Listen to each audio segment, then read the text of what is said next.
Before we begin, a reminder. This podcast discusses mature themes that may not be appropriate for all audiences. Please listen with care. Okay, so the Us versus Us is the largest research study ever done on the North American LGBT community regarding the intersection of religious beliefs, faith, practices, and sexual orientation. The study was conducted by the Marlyn Foundation over a 6-year period. What this study really tries to do is to provide an alternate narrative to a lot of the culture wars that we hear today. This is Marlyn Batista. She is a rector at the University of Notre Dame and a lay minister in the Catholic Church. Marlyn recently conducted a research project on the pastoral responses of Catholic institutions to LGBT+ students. We'll get more into that later. Here, Marlyn is sharing the study that helped inspire her own research, the Us versus Us study, which provides insights that might help inform strategies for evangelization and pastoral accompaniment. I think that study really helps to provide context or to frame the pastoral opportunity that stands before the church today. And so one of the central tenets of the book was that there is no they when it comes to the LGBTQ conversation. A lot of times it can feel like a us versus them. The study claims there actually is no us versus them. It's actually an us versus us.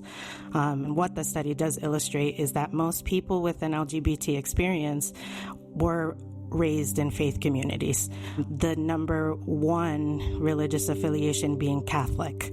The study also found that unfortunately, 54% of those who identify as LGBT have left their religious communities after the age of 18. One other thing that was really interesting from this study was that of the 54% who have left, 76% are open to returning to their faith communities and their practices. Because I think a lot of times the narrative that you hear is if someone leaves the church, they just don't want anything to do with it anymore. But a lot of the testimonials that they collected with this study reveals that people who have sexual identity and gender identity questions actually talk about their experiences of faith with a lot of longing. Like it's almost like they wish that there was room for them in the church, or they feel that there isn't, and so they leave and then they don't come back.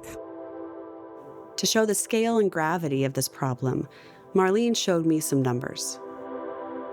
Gallup's data would suggest that almost 24 million Americans currently identify as LGBT.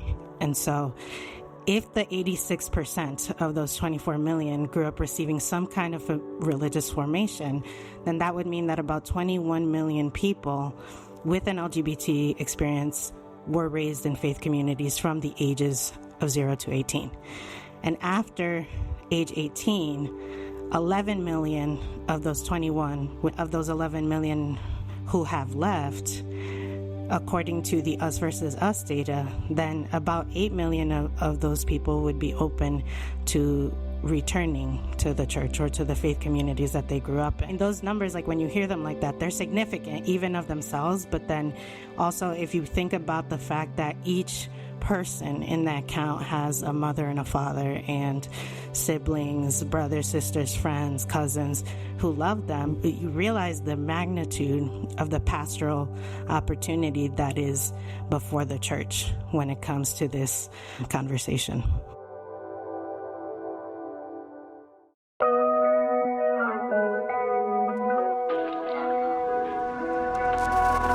There is immense potential today for evangelization, accompaniment, and pastoral care. But what should those efforts look like in practice? What is the Christ-like response to those at the margins of the church or outside of its walls? Rejecting or ignoring another person is not the way of Christ, but neither is endorsing a false account of gender and sexuality. So what might a third way of responding in truth and love look like? How do we leave our polarized camps and move toward a disposition of accompaniment? To explore these questions in this episode, we will attempt to draw a roadmap for the process of accompaniment, identifying key boundary lines and guideposts, principles that we can follow on the way, and better walk with those who experience discordance with their sexual identity. We will hear from a number of voices on this important topic. Marlyn, who works in pastoral ministry, Catholic psychologist Julia Sadusky, who works with people who have diverse experiences of gender, Marie, a Catholic who identifies as transgender, and Father Raphael Mary, a Dominican friar who ministers to persons with LGBT experiences. I'm Abigail Favalli, and you're listening to the Gender Accompaniment Project. This is episode 8, Boxes and Labels. Yeah, let's just start with kind of your background. So can you talk a little bit about what you do right now, your involvement in this conversation professionally, and how you got into that work, how long you've been doing it? Yes, so I'm a licensed psychologist in Colorado, and I have a private practice here in Littleton area. A lot of my work right now is at the intersection of faith and sexuality and gender. This is Julia Sadusky. We're going to be hearing from her a lot this episode on her work with those who experience gender discordance. So think more broadly sexuality related to talking with kids about sex, but also people exploring sexual orientation questions or questions around gender experience. And so I do a lot of research in that area. I've written a couple of books on gender in the past. I speak, I train churches, ministry organizations, just thinking through questions around policy or formation of people around sexuality in the current climate. And then I see clients. So I have a caseload of individuals and families who I work with, some related to this, and then just general therapy for people who need it.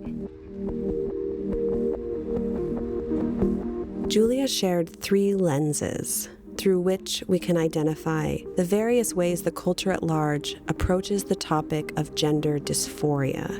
This is a different schema than the one we used in episode 2 when considering theories of gender more broadly.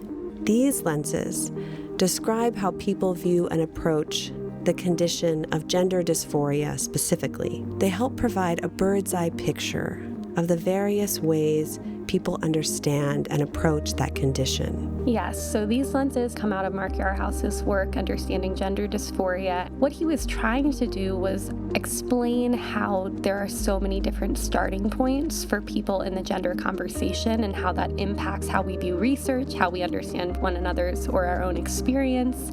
And so he tried to categorize in the midst of polarization where people are coming from, to give people language for themselves and also for other people that isn't antagonistic and is reflective without making a caricature. So what are these 3 lenses?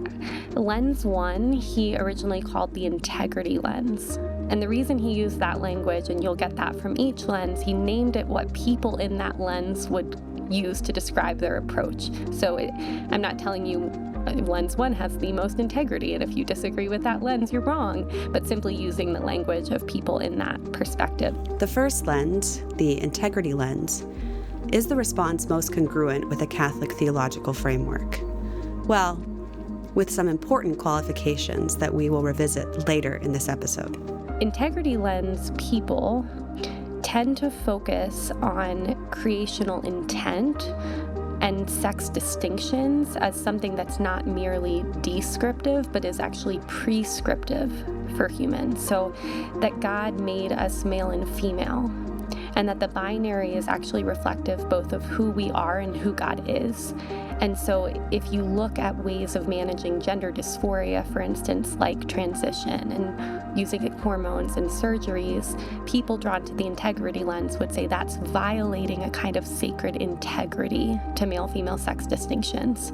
Now, if you're steeped exclusively in this lens, you may even go as far to say that just having distress about gender, that in and of itself is a sign of sin or willful disobedience.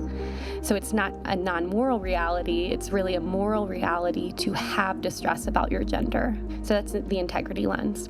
The disability lens is a lens that if you think of lens 1 drawing from Genesis 1 and 2, you might think of the disability lens as focusing more on Genesis 3. This second lens, the disability lens, is another common response among Christians, as it accents the fact that the world is in a fallen state and in need of redemption. Many Christians see gender dysphoria through both an integrity and disability lens. So people drawn to this lens would say, okay, yes, God's creational intent, and then we live in a fallen world. We lived in the post-fall reality. And couldn't we expect that for some people, there would be a disconnect between sex and gender, and that would be incredibly distressing? But that would be almost likened to a disability, a non-moral reality to be addressed with compassion. So that's the second lens. And then the third lens we could call the diversity lens. And this represents more broadly the field of psychology and counseling. I think it represents Western thought today about gender, at least more broadly when you think of specialty clinics and how they're operating. And people drawn to this lens would say that gender diverse experiences, and notice even that language, right? Generally speaking, this third lens, the diversity lens, sees all different kinds of gender expressions and experiences as morally neutral. Gender diverse experiences are not a moral reality like the integrity lens, and they're not a non-moral reality like a disability. They're actually just an expression of human diversity.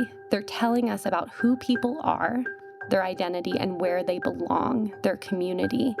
And anybody who adopts a different gender identity is simply telling us who they really are. And so those are the three lenses, and it's easy once we articulate them to understand why it's really hard to have conversations in this space.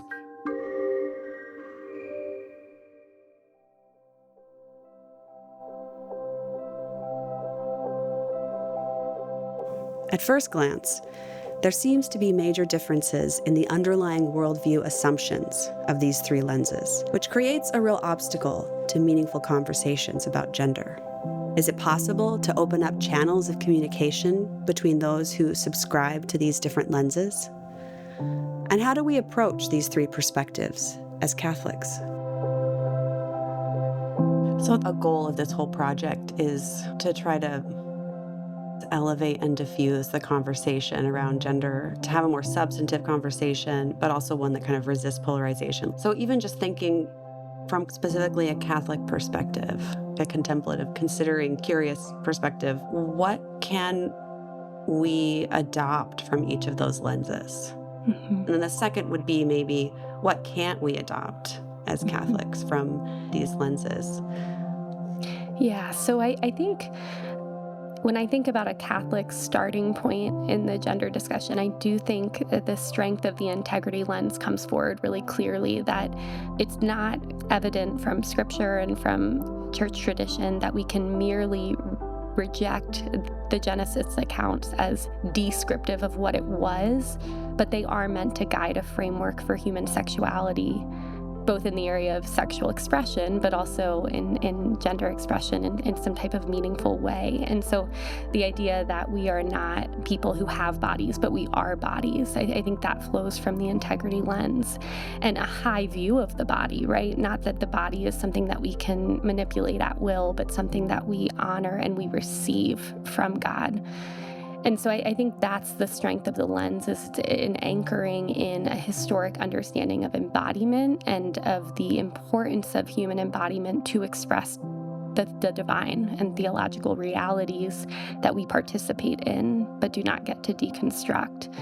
And so now the challenge within that lens, I think I'm not prepared to take, would be the idea that a person asking questions around gender, wrestling with that, is engaging in some type of volitional sin. And I don't think we find in Catholic thought or tradition or church teaching that people with experiences of questioning and wrestling with God and the human reality are committing a type of sign of willful disobedience. I think that's the part of that lens that I would leave behind. As well as our faith doesn't call us to shout integrity, integrity, integrity, that we do have to think thoughtfully about how do I communicate these truths in a way that is not just winsome, but actually charitable, and in a way that a person can receive. When it comes to the disability lens, I think our faith takes really seriously the fall and honors the many ways that things we experience can be within the natural order and outside of the natural order in our lives. And that a lot of that is a non-moral reality. I mean, we find ourselves with attractions, we find ourselves with experiences and desires, and having desire in and of itself is not morally problematic. At the same time, we get to be stewards of the reality we find ourselves in and the challenges within that. And so I think the disability lens gives us language for both a sense of responsibility in the fallen world, that we have a responsibility to serve and follow God and glorify Him in our lives. And there is enormous compassion to be had for us and those we care about who experience things that depart from that original intent. And we have to contend with that, right? We can't just, oh, that's really hard for you, good luck. We're actually called to enter into that in an incarnational way as Catholics. So that's maybe the strength of that lens there.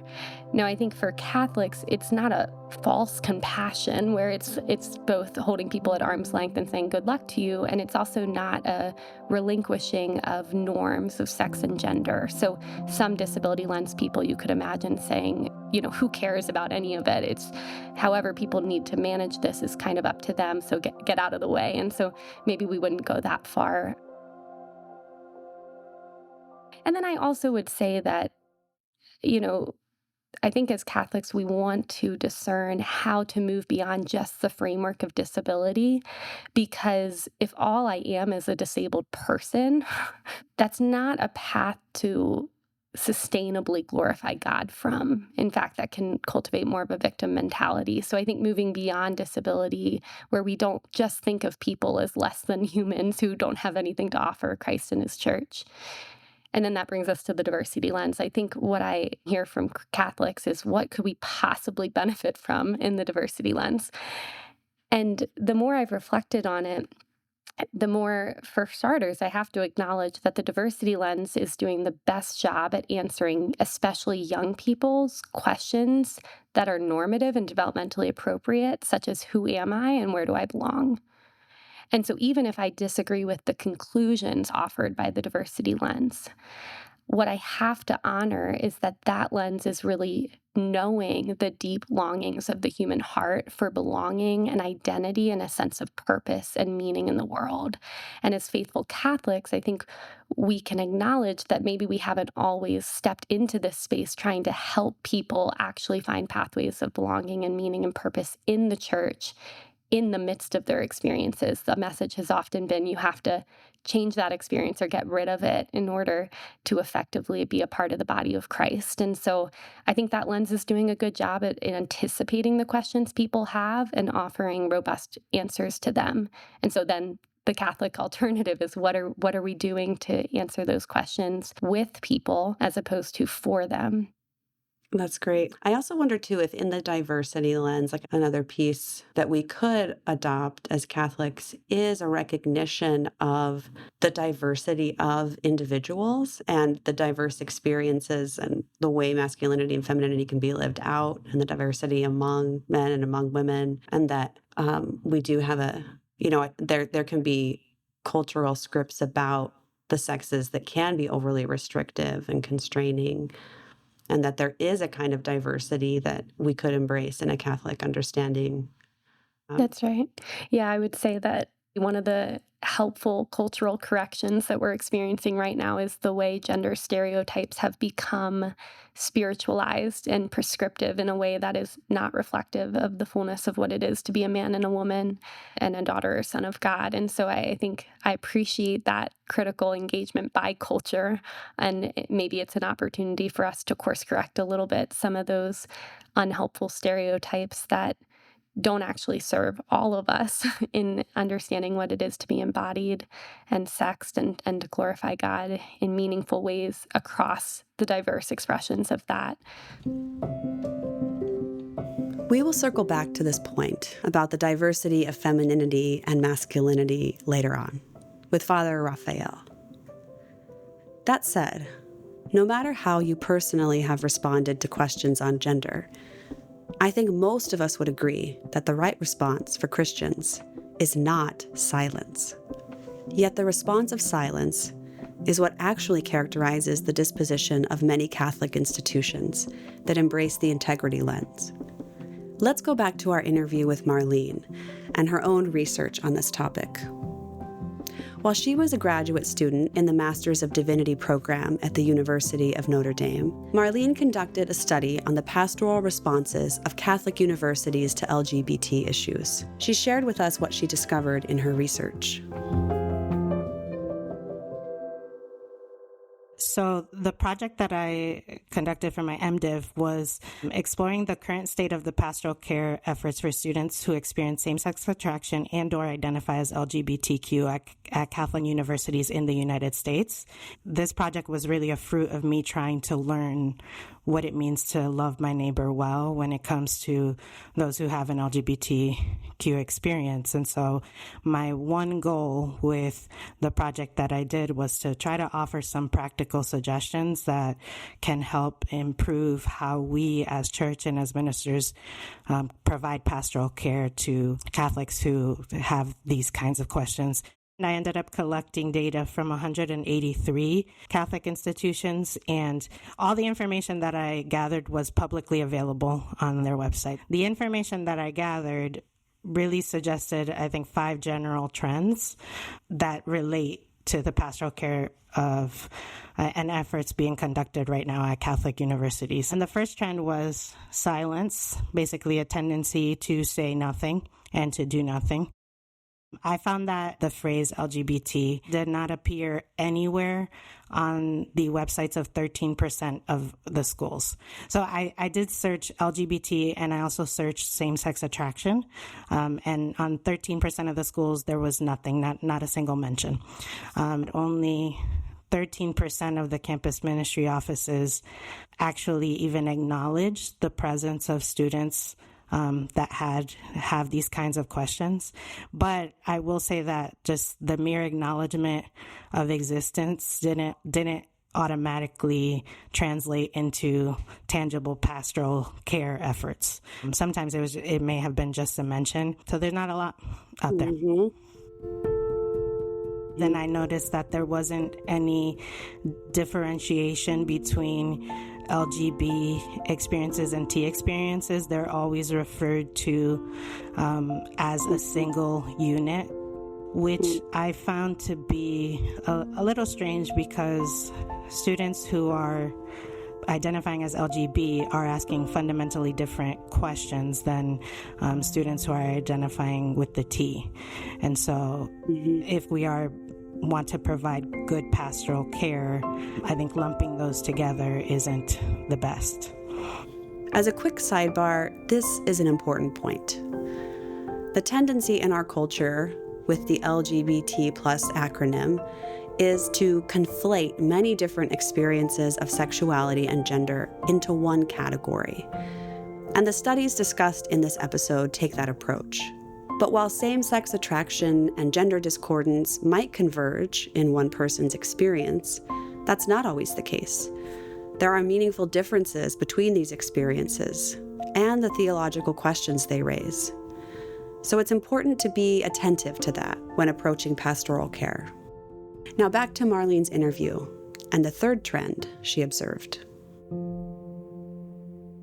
There was also a tendency to outsource pastoral care. When I say outsourcing, what I mean by this is that the pastoral care is not occurring through campus ministry offices, but is being outsourced to LGBTQ resource centers, offices of diversity, equity, and inclusion, LGBT student groups, and secular organizations. About 42% of Catholic colleges and universities, so that's 77 out of the 183, they provide students who experience same-sex attraction with links to secular organizations.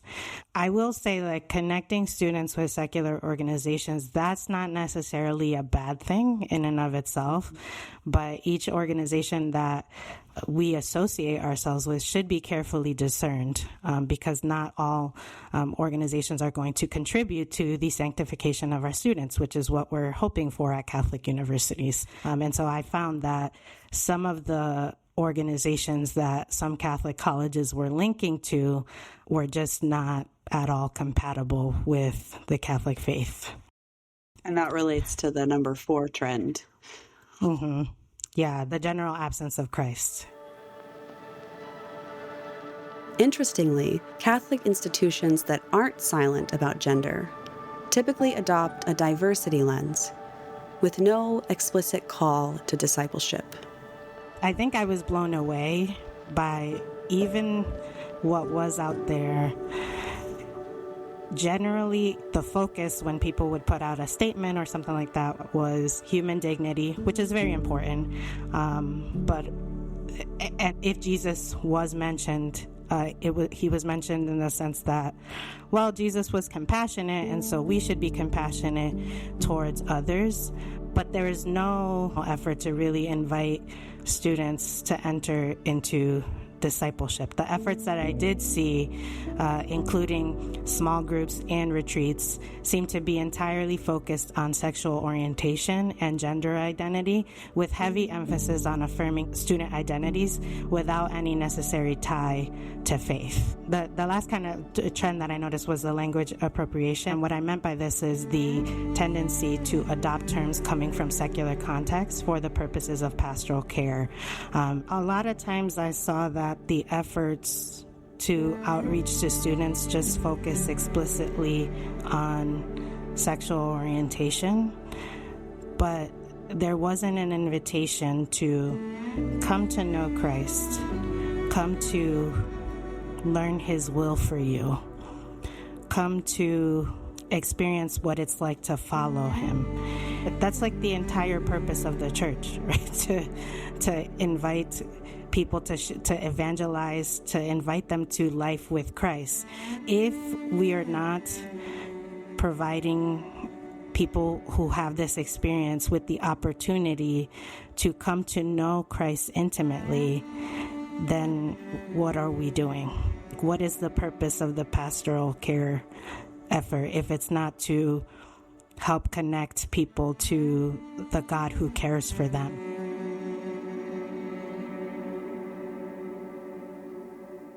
When I hear about your research, I mean, it almost seems like what you're seeing is like 2 forms of silence. There's like the outright silence where it's just, we're not going to talk about people who have these questions and experiences at all. And then you have the like outsourcing form of silence, which is like, we're going to like let someone else, we're going to let organizations outside the church handle that question, which is itself a kind of silence, right? Yeah. Like there's not a voice, like a Christ-centered voice, I guess, that's, you have a place to bring your questions here and to kind of hold them up to the light of faith and be accompanied in that call to discipleship. Do you think that's a fair characterization? Is that? Yeah, no, absolutely. Absolutely. One thing you just made me think of is that, like, there's this also, like, this kind of hesitation to even engage in conversation, because it almost appears as if sometimes we want people to agree to the church's teaching on sexuality before they can even start the path of discipleship.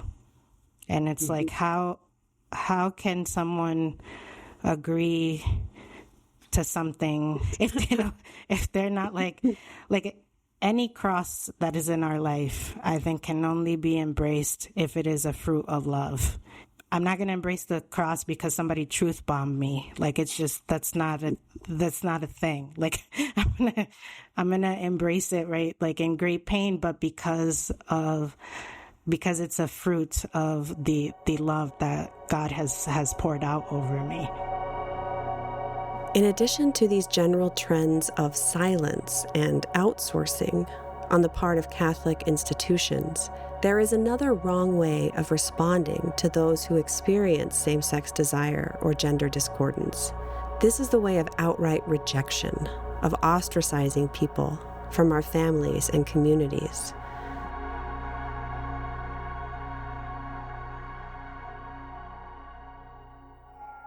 In her interview with us, Julia highlighted key rejecting behaviors that we know from research can actively harm persons with gender discordance. These behaviors are ones that we can all commit to leaving behind. It's important to note that according to this research, there's a meaningful distinction between avoiding rejecting behaviors and endorsing without question another person's beliefs about gender and sexuality. Too often, these are conflated, but the research Julia shared with us actually emphasizes the difference between them. Not completely endorsing or validating someone's perspective is not actively harmful. Rejecting behaviors, however, can cause real harm. The research comes out of the Family Acceptance Project, and it's Dr. Caitlin Ryan's work, and she's done a ton at looking at the experiences of families when a person comes out identifying as LGBT. And what she was trying to do is understand what are the factors that contribute to harm and what are the factors that prevent harm or buffer against some of the harm that can happen to LGBT people. And so what she was pointing out, right, is that we do know that this group of people, more so than the general population, suffer from mental health concerns, depression, anxiety, suicidality, things that we all ought to be invested in and concerned about. And so she found that there are actually rejecting behaviors that parents and loved ones do that can increase things like depression, anxiety, and suicidality in really significant ways. And so I often teach that when I speak at churches, or especially when I'm meeting with Christian families who are worried about doing harm. In saying these out loud, I want people listening to know that the things I'm saying might feel extreme to you, like, oh, that never happens in our circles. And just to name that it does happen in our circles. That's why she has research on rejecting behaviors that cause harm in Christian families. So what are the rejecting behaviors? These can be things like causing physical harm to a child who's exploring gender, name-calling, verbal aggression to a child who's exploring gender, isolating a child from family events because of their wrestling or labels they've decided to use, blaming a child for bullying or harassment they encounter. So something like a child comes home from school and says, I got called a sissy, and dad says, well, if you would stop acting like a girl, you wouldn't, right? So you can imagine those types of comments. Pressuring a child to engage in gender-typical behaviors or gender-conforming stereotypical expectations of what it is to be a boy or a girl. Highlighting God's going to punish a child because of their gender, so saying something like you're going to go to hell for having these questions, communicating you're ashamed of your child for their gender questions, and then actually telling the child not to tell other people about these questions. And so those are rejecting behaviors. Those are the things that we know from research really do active harm to kids and teens in this space. So it's helpful because then you can say, okay, these are the things we can all agree not to do. And I think that's in line with our beliefs and values, that actually creates a lot of space for clarity about what to avoid.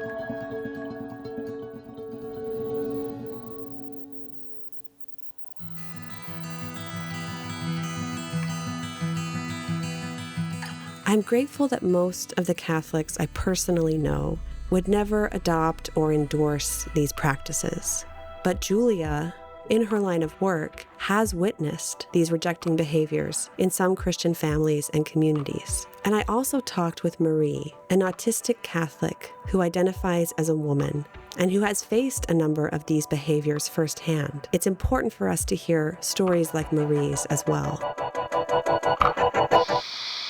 Yeah, so a little bit of family context. Both of my parents were raised Catholic. Dad's family is Europeans, been Catholic since forever.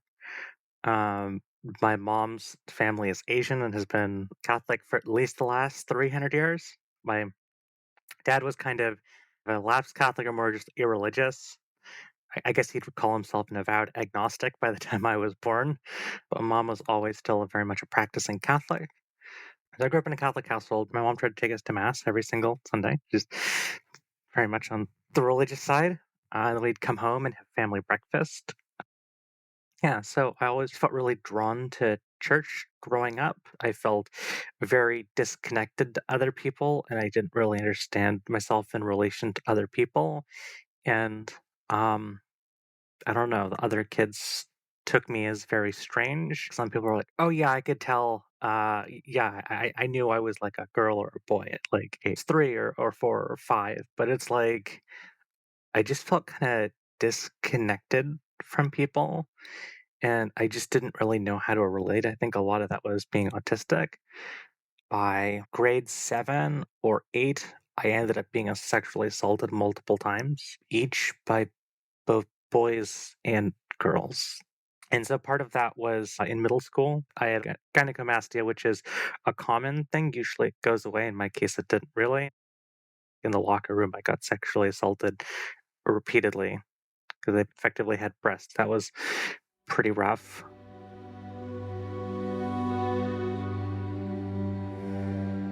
Over high school, the gender dysphoria really started hitting in because it's a case of just like understanding the social stuff. I felt very strange, disconnected to it. But it was the hitting puberty when the body becomes much more sexed, and that became incredibly distressing. And so, in the span of middle school, I went from ninth grade being a very lively person to just kind of becoming much more withdrawn. By the time I was in the middle of my teens, I had been bullied for walking too feminine, talking too femininely, both in the pitch and also the cadence, and how I ended my sentences. They're like, "You sound like a valley girl," and my word choice. And basically, pretty much at that point, systematically, every part of who I was had been picked through and been bullied for being too feminine. So by that point, I was constantly monitoring every single action, just being hyper vigilant about, is my posture too feminine? It's so much work to basically have to pretend to be someone else. And so there's the level of cognitive load on that, but it felt like I was pretending to be someone else. I just had lost any interest in life and had become pretty depressed at that point.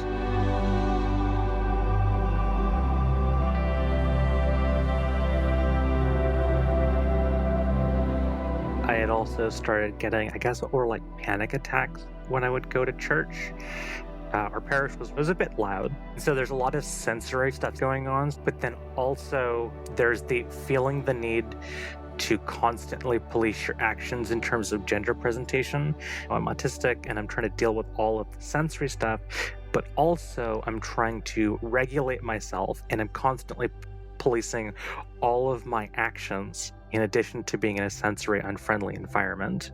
And so that's an additional cognitive load that feels like I'm pretending to be someone else, and it feels like I'm actively deceiving other people, which in mass itself is incredibly distressing. And all of that stuff going on, it was just too much to deal with for more than like 20 minutes. And so I just kind of stopped going to church. It wasn't that I stopped believing in God or I didn't think Catholicism stuff was important, but it was the panic attacks just gave me the sense that I didn't belong. My faith was very important to me, even if I was still having panic attacks, and it just became increasingly complicated. When I was going and having panic attacks, I usually went outside and just kind of sat by a statue of Mary.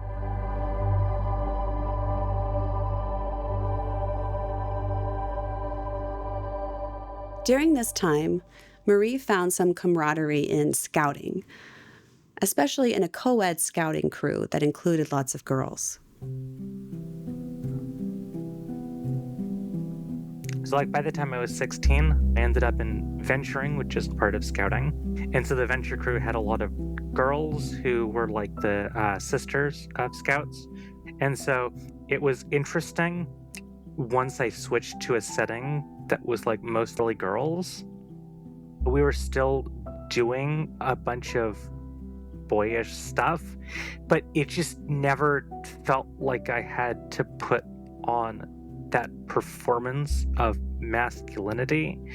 And there were times where like I basically forgot that like I was a boy almost, and that felt nice. So I could just be myself. By my teens, I started to understand what a trans person was, and I kind of realized I was trans, but like all of the disgust in society and stuff, it felt wrong and gross. And so before transitioning, I spent multiple years going to a therapist, and I think I cycled through like a half dozen antidepressants, and nothing worked when I came out as gay previously, because like I could tell, even though like my gender was complicated and I couldn't figure out what the hell was going on there, I could tell that I was attracted to guys, and so I came out as gay, but I was also very much Catholic. I made it very clear that I intended to be celibate, and my mother still reacted badly. In response to that, I attempted suicide because I thought that my family would be better off if I was dead.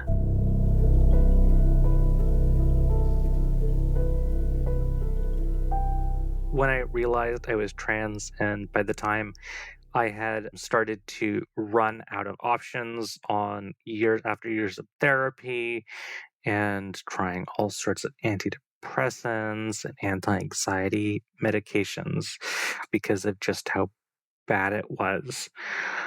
And then I very seriously tried suicide again because I thought that because of how badly my mom reacted to me being gay, that she'd definitely be angry if I was trans. And that didn't work. After transitioning and after my parents had split up, my mom had moved back where she grew up with my siblings, and housing was getting pretty expensive. So I decided to move with my mom and try to help take care of my siblings. She had portrayed that she'd be accepting of me. And then one day my uncle came by and saw me dressed femininely. He didn't know I was trans, and then he saw me and he just lost it. And he just spent like a while berating me. He just treated me as just this object of contempt and derision. And then I guess he told my grandmother, and the two of them just put pressure on my mom. And then she no longer was accepting. And I felt like it very seriously, like if I didn't detransition, that I was going to become homeless. Marie faced extreme alienation and antagonism while growing up and grappling with gender identity, to the point of attempting suicide and facing an ultimatum, having to choose between presenting as a woman and having a place to live.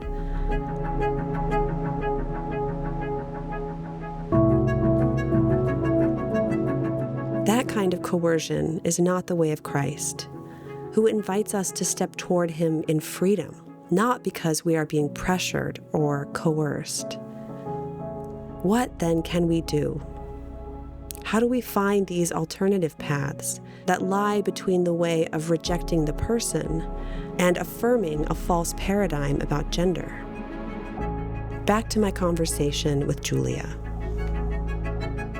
I often will meet with Christian Catholic families where it's as if they feel like the only way to be a thoughtful, committed Catholic is to cut off their child financially if they're doing things or thinking through things in a way the parent has concerns about. And so one of the things I'm always working with parents on is, number one, you can be angry, you can be scared, you can be upset, you can feel slighted and betrayed, and you do have a commitment to your child. And God has entrusted you with your child, adult child or otherwise. And we can make a plan for slowly increasing a young person's independence But that's different than a financial cutoff out of a place of mutual high emotion and stress. And so I try to work with families to buffer against those types of steps, because those are the very things that we know cause harm for anybody for whom that happens. We talk about the corporal works of mercy, and then to not apply those to people who are asking these questions doesn't spring, in my understanding, from a Catholic understanding of people or the world. It does spring from politicization that we see a lot today.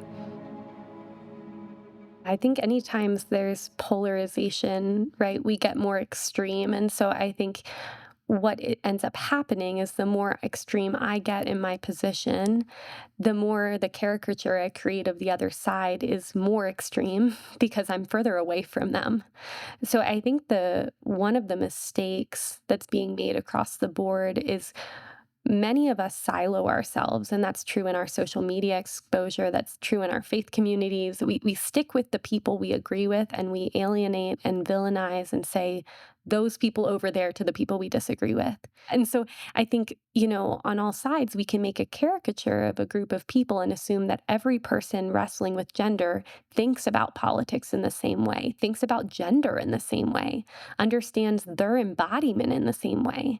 And so that misrepresentation ends up impacting advocacy on all sides. And it's promoting a level of agitation and urgency that moves people towards pathways more quickly. And so, again, why do I think that's happening? Because we're not really talking to one another, and we've really been cultivating a sense that we can't talk to one another. And I think that also shirks our sense of responsibility, especially as Catholics, to critically engage culture and not engage it as a thought experiment, but incarnationally be in relationship with people, to learn from one another, to offer our perspective, and to do so in a relational frame. We have to avoid caricaturing each other and instead actually encounter each other as we are. While some tend to think of trans-identifying people as anti or at least irreligious, that's not actually the case. Marie's profound experience of life in the church today is a testament to this. The place I feel most femininely is actually at church, and there's been almost like a reinforcing effect where the more feminine I kind of understand myself, the more I desire Jesus. And so I go to church more, which reinforces the gender identity. And I don't know, I think part of it might have been because the projecting masculinity, it's trying to be tough and invulnerable.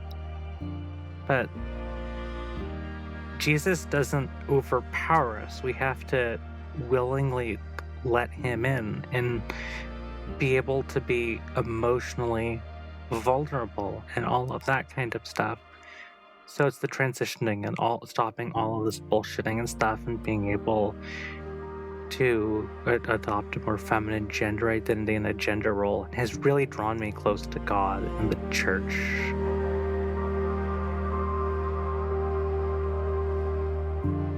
Trying to perform a stereotypical kind of masculinity was spiritually stifling for Marie.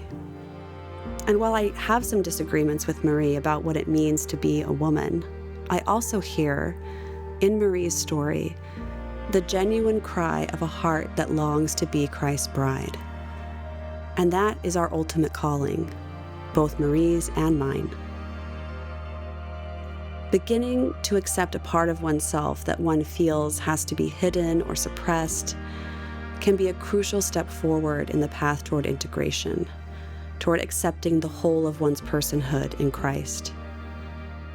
And for many of us, this is a gradual process, one that can't be forced or rushed, but must be walked in freedom. A lot of the working out of that and a lot of the struggle, it has to happen within the context of the church. It has to happen, right, with the grace that we receive from the sacraments. And so I think sometimes there's this tendency to want to keep certain people out or want to stay away from certain topics because we don't want it to be messy, right? We want it to be like very clean and clear. But like if we look at the life of Christ, it was messy. The way that he did ministry had most of the religious people questioning his actions left and right, because he like went to everyone within their different contexts, within the different circumstances of their life. And so the church is supposed to be messy.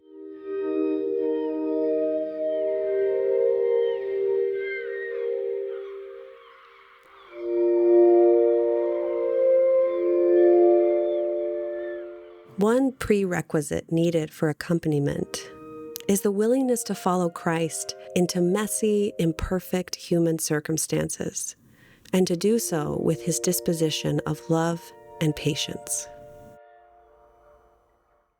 I'm Father Raphael Mary. I teach philosophy at the Dominican School of Philosophy and Theology in Berkeley. I'm a Dominican friar, and I've been involved with ministry to people with same-sex attraction, and more recently, people with gender discordance, for a number of years now with Courage and Eden Invitation. We'll share a quick story within a story here from Father Raphael Mary about his experience accompanying those with gender discordance and learning to listen. There's one person that I know who I consider a friend who has given me a lot of his time to share his experience, his story of growing up and living with gender discordance. He still experienced very strong gender discordance. He's a male. He presents himself that way, but still lives with a good deal of distress around it. There can be a difficulty for people who don't have an experience of gender discordance, like myself, to understand even what it is to have the experience of gender discordance. And for the following reason, I think I've talked to a lot of people that have roughly the same sort of thought. I don't find in myself an experience of being a man. And when I look into myself, I just am a man. I don't experience, I don't know what it would be to experience being a man or not experience being a man. And so I'm puzzled when someone says, well, I feel like I'm a woman trapped in a man's body, or however someone conceptualizes it. I don't in any way deny that there's an experience that they're having, right? And that they are identifying that experience. It's hard for me to relate, though. I asked this person that question, and I don't want to say that his answer is anyway normative. Other people may say something different, but it was helpful for me to at least begin to see into this. What he said literally was, he said, you have to realize that when it comes to feeling like a woman, a lot of this is about club membership. He said, my primary experience when I look into myself is loathing for masculinity. It's a loathing of everything that goes along with being a male, being a man. And he said, it's horrible to me that I can't deny that I am male, because I feel like I am not that. And not just that I'm not that, but like, I can't be that. Like, there's something almost like I hate it. And I don't hate other people, but he hates the idea of him being one of those people. And then he said, and for me, like, this person is a little bit older, sort of past the age where being non-binary was kind of an idea.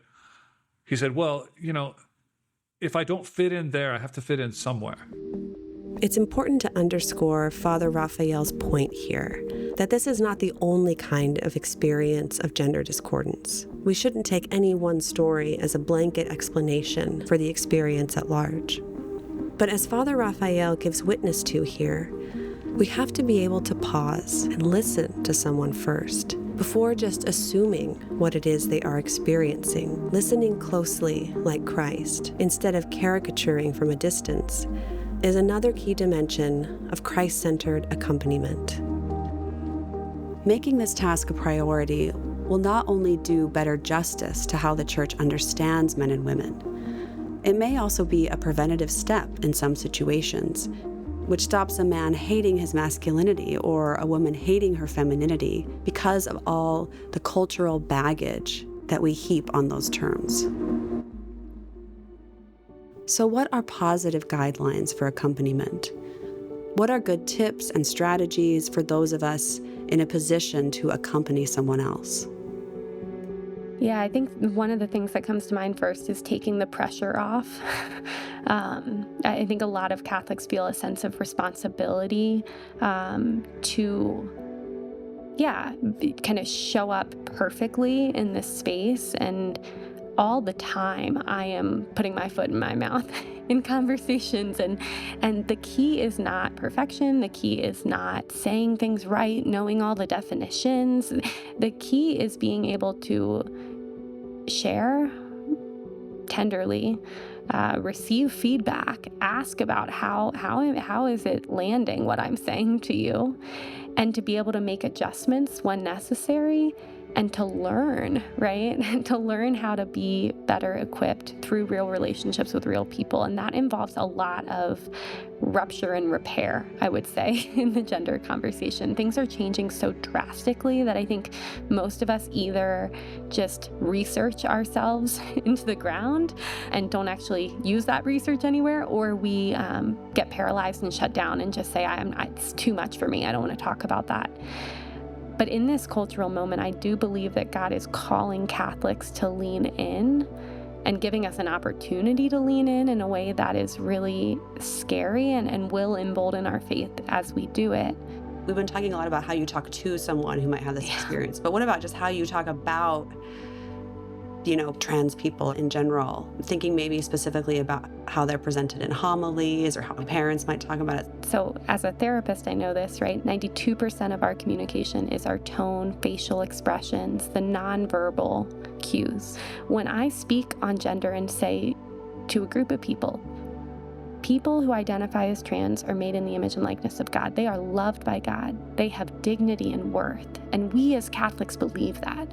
Well, the credibility of that statement rises and falls on how I talk about this group of people when I assume they're not in the room. If we scoff and if we mock and if we demean and we justify that by saying, well, they're just wrong, we can do that all day, but not in the name of Christ. What he's asking of us is to actually convey through our speech, our tone, our facial expressions to our children, to our friends, to strangers, that we believe people are made in the image and likeness of God, and that demands something hard from me. And that requires a radical honoring of the dignity of somebody when it's hard for me to hold that.